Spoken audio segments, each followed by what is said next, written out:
Hi friends, today we're going to talk about de-risking your money. And these are just some strategies and concepts maybe that you might want to start looking at to remove risk from your money during unpredictable market conditions and times that we may be in now and for beyond. So there are several strategies that, depending on really where you are at in your timeline of accumulating wealth to fund your future goals, that could be appropriate to explore either on your own or with a financial professional. I'll highlight today a few that are more recent and some that you can implement immediately that might give you protection surrounding your investments and goals. So number one is somewhat more of a recent buzzy sort of thing that came about. This instrument's been around for a really long time, and because inflation has been so low, people haven't really used it as much as maybe they might want to be looking at to use it now. So now with the US becoming, along with many other countries, more inflation happening, and this becoming a hot topic, we're talking now about Series I bonds. And these are, just Google that, you're seeing it in the news all over the place. And the first thing you got to understand is that these have to be purchased directly from the Treasury. So if you go to treasurydirect.gov, you can find out all the details. I'm not specifically saying you should purchase these, but you may want to consider it for a couple reasons.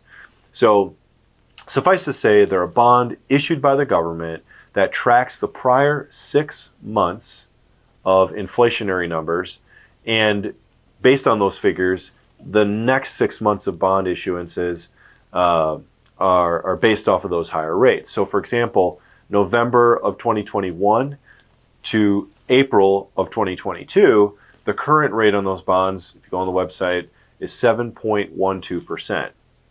Now this is recalculated every 6 months.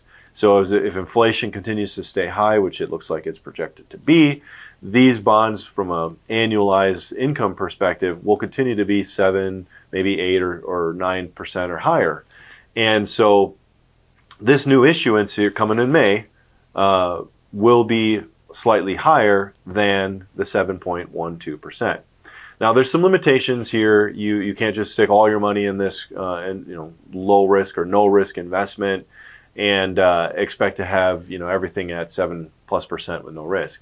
The maximum investment, this is kind of where I feel like they get you, the maximum investment that you can put into this per person, or really purchasing it for individuals, if you're buying it for yourself, is $10,000. Now you can buy a little more, but it's a little complicated. Basically, you can buy some paper versions of these bonds using your tax return. If you get a income tax return and a refund, you can use that refund to purchase up to $5,000 more of these bonds. So a total in theory of $15,000 a year.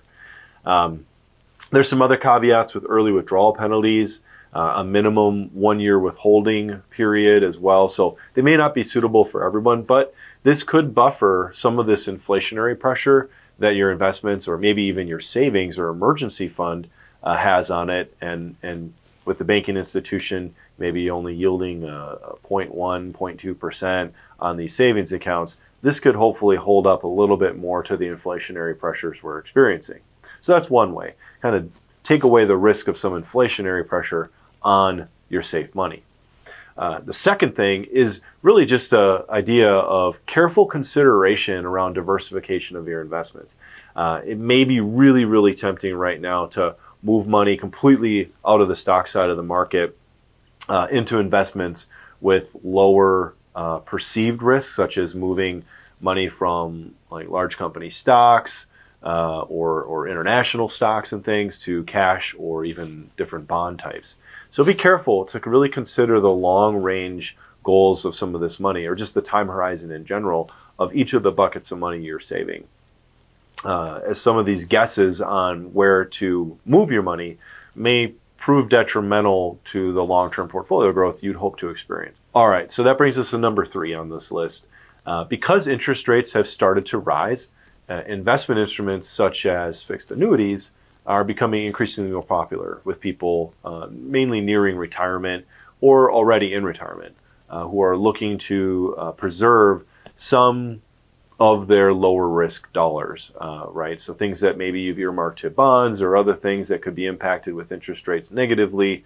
We're looking at some of these preservation type instruments to keep the dollars that you have and take away some risk.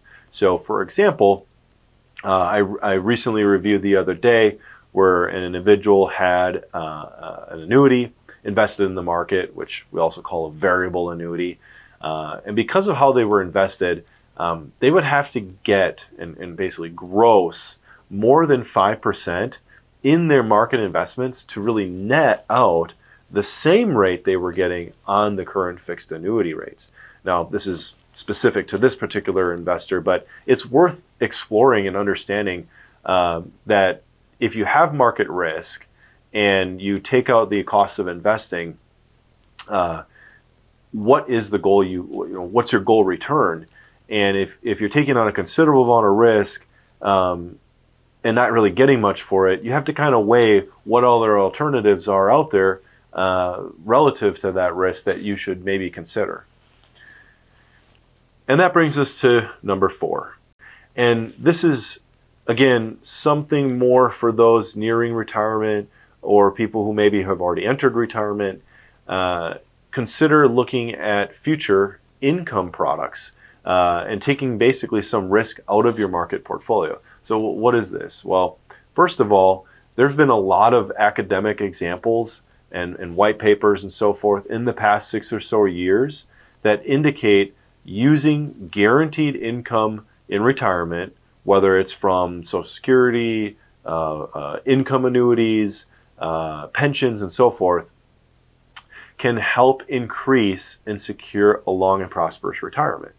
So a retirement where you have a less chance of running out of money with increasing interest rates, these income annuity products also are looking more and more attractive. Whereas before, maybe locking in low interest just didn't appeal to people when the capital markets were growing so much and so quickly.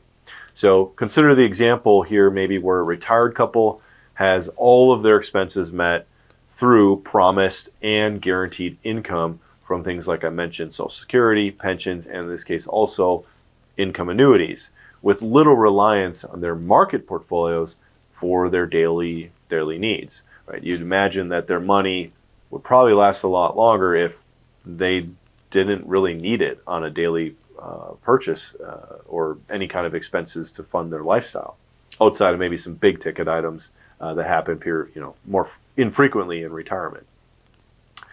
So these are just a few quick examples that are more current and popular examples of ways to maybe manage some risk in your portfolio and remove that risk from your investments and your financial goals. Now, there are a lot of other examples that take maybe some more time to implement or have other risks that maybe aren't great trade-offs, and we can explore those in another video. So with that, I thank you for watching today. Please smash a button below and share this with your friends. Until next time, keep doing life better.